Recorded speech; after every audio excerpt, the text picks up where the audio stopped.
Hello, this is my response paper, documentation, whatever you call it. Um, I really tend to struggle putting what I want to say on paper. Thank the Lord. I have my wife, who's an amazing proofreader, but she made her way back to work today and she wasn't going to be available. So I decided that I would just make a video, reference some things from the book that stood out to me.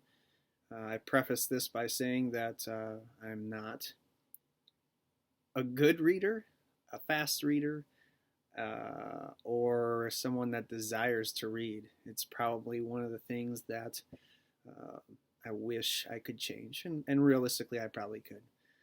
But I just don't enjoy the time that I spend reading.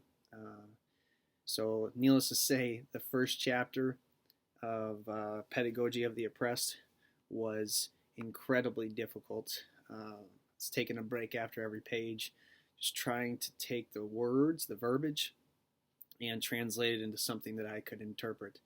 I did find a few things within the chapter that really stood out, and so I want to focus on those to start, and then I'll get into chapter 2 and how they link everything. So, I guess the first thing that stood out to me was on page 39, where it talks about truths. Um, and the line that really struck me was that they both suffer from an absence of doubt.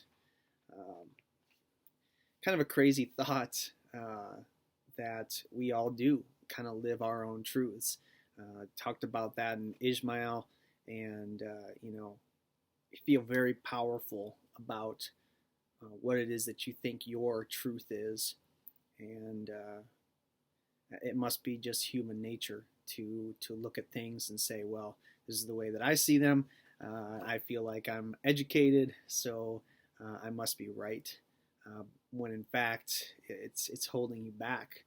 Um, they talk so much about the oppressed and the oppressor and communications and how you can go about revolutionizing yourself and freeing yourself. But you have to be open to your surroundings and to what other people's views are and what other people's myths are, and so that really struck me, that paragraph. Another thing that really struck me in that chapter was on page 47. And the paragraph read, the oppressed, having internalized the image of the oppressor and adopted its guidelines, are fearless of freedom. This would require them to eject this image and replace it with the autonomy and responsibility. Freedom is acquired by conquest, not by gift. It must be pursued constantly and responsibly. Freedom is not an ideal located outside of man, nor is it an idea which becomes myth. It is rather the indispensable condition for the quest of human completion. A lot of stuff going on in there that kind of boggled me, but there was so much talk of the whole circular oppressor and oppressed. Kind of, gosh, just it boggled my mind to think that it's really the truth. The oppressed get comfortable being the oppressed. They have a weird sense of respect for the oppressor,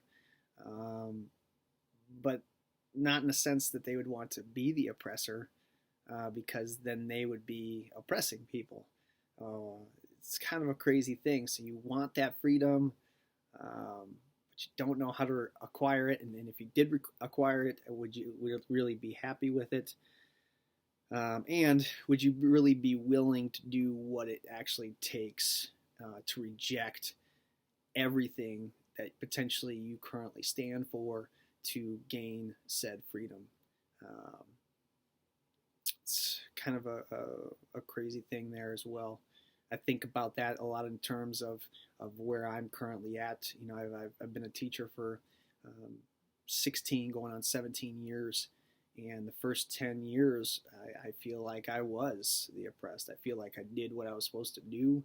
I feel like I had thoughts in my mind that I didn't like the STARS test. I didn't like the standardized test, but I didn't know what to do about it. I didn't know how to reject the current status quo and go against it. It took me taking some time off of teaching, pushing myself away, teaching at a private school, seeing how they did things a little bit differently, to really grasp that one of the ways that I could distance myself was by creating my own path. So by teaching currently, teaching STEM, teaching robotics, teaching all these things that really implement authentic learning, and the concepts that are talked about so much in chapter 2 in this book about creating that relationship where it's not me being the expert and telling you everything. It's me and you. We're gonna do this together. We're gonna figure it out, and I'm probably gonna be able to learn something from you. That whole dynamics is scary. I do have the degree, but it doesn't mean that I'm better than you. It just means that I might be able to help guide you, but I still could learn, and that's kind of a cool thing. So, I remember you saying that we attached to chapter 2. I think one of the reasons why I adapted chapter 2 better is just because it was easier reading. It made sense. It was more fluid. There wasn't as much terminology. On page 76, I really enjoyed reading the paragraph that talked about filling the students. We do that, absolutely. We think that we can fill the students up, and once they're full, they'll be fantastic students. And then the word fit, I know that the word receives in there as well, but really the fit in the world, I feel like one of our responsibilities as educators is to help the students find their fit, not force a fit. I feel like a lot of times we force a fit. We tell the kids where we think they fit, and we try to push them rather than just guiding them and allowing them to have experiences that may enlighten them into a place where they find their fit rather than us forcing. We tend to think as educators that we know kids. We know, well, this set of kids should go here and this set of kids should go here. Well, that's oftentimes not the truth, and the robotics world has really opened me up to that. I've had kids all across the spectrum, and seen a lot of kids that probably would not have gone in a certain path, but we gave them open opportunities to be successful, and they found that success. Another thing that came up was on page 79.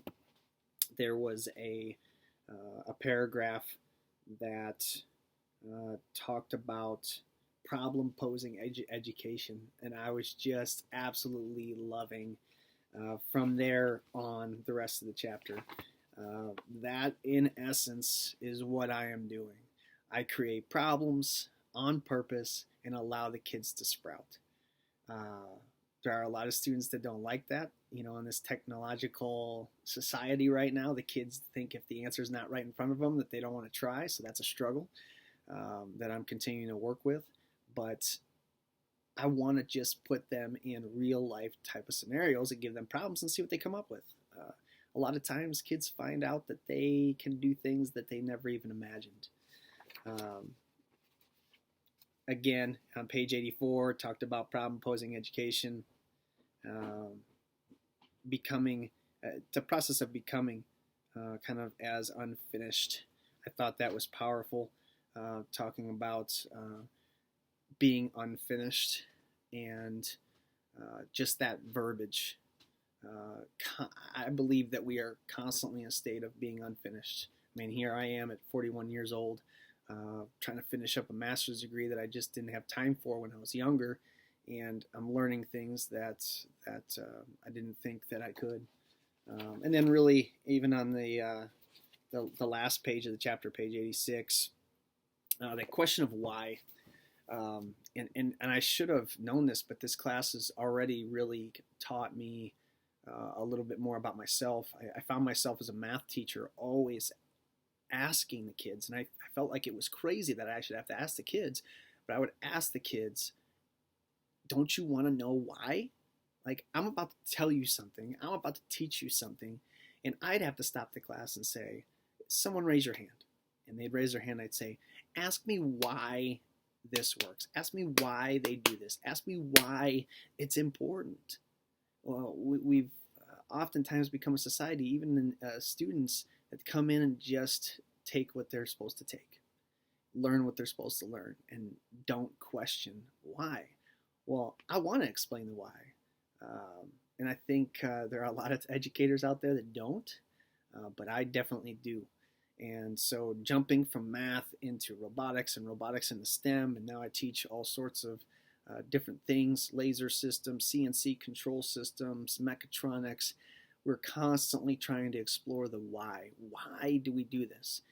And giving that wait time, and maybe even extending that wait time, maybe asking why and walking away, and allowing those students to sit and think and ponder and question why you're not giving them the answer.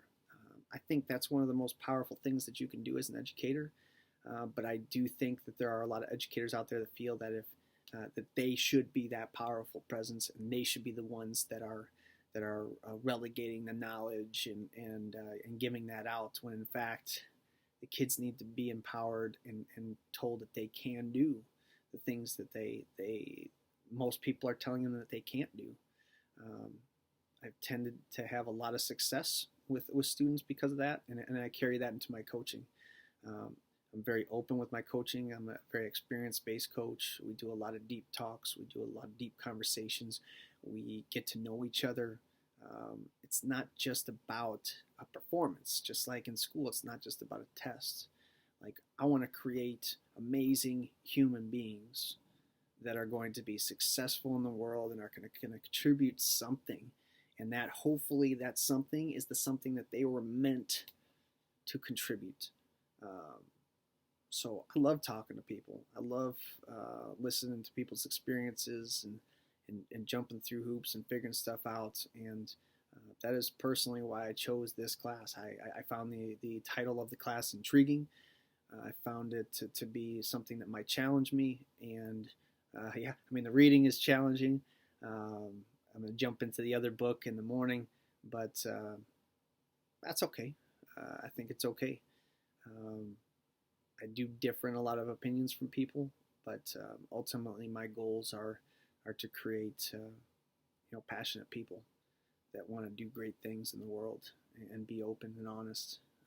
So that being said, I don't know if I encompassed the response, but between Ishmael and the video that we watched last week and this reading, it's really just concreted a lot of things that I already had in my head, and told me that really that I'm doing what I should be doing. And maybe there's a few things that I need to figure out and further, but so far so good. So looking forward to the rest of this week's work. Looking forward to The Theorist. I did just see your email, and I latched on to Paul Willis.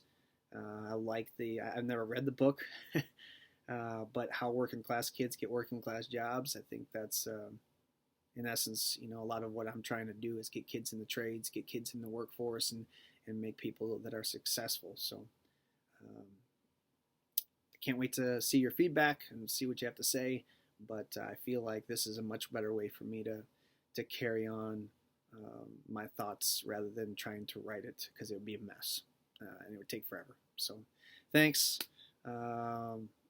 Keep on running and biking. I'm trying to do the same thing. I'm a cross-country coach. I'm crossing my fingers that we have the season. My son's actually going to be a senior. He's the captain on the team, and so we're up every morning running and just crossing our fingers that we're going to do it. Yeah, thanks.